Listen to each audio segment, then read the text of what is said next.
Sunshine beamed down on Prague in the Czech Republic for the third round of the 2011 World Speedway Championship, with the big guns in town vying for top spot. Respect paid to Matti Furjan, who died last weekend at the start of the meeting.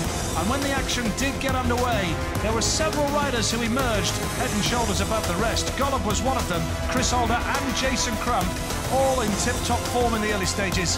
And Greg Hancock, a sign of things to come from him, with some spectacular starts as well. Crump overcame his shoulder injury from a fortnight ago to put on a fine show, particularly in the early stages, with 2 straight wins and then some second places. He was through to the semi-finals with few problems. Golob looked masterful, sending an ominous message to his rivals. Yadis Kolodze surprisingly struggling for points. A fast rider who really should have done better on a track like this in Prague. Lucas Drummel wanted a piece of the action.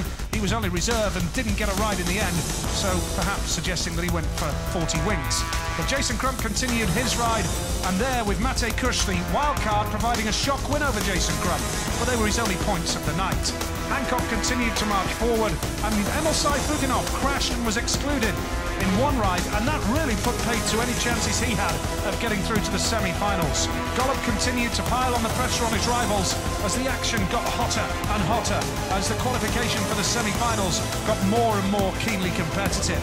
Antonio Limbach suffered a horrifying crash, but still managed to get up and come back for the action.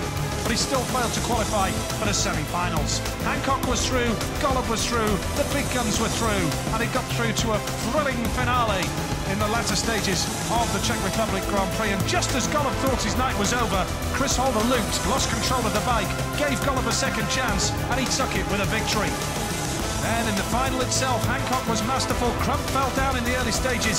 Second time of asking, Hancock no mistake. Handful put him under pressure, but Hancock is 6 points clear in the World Championship.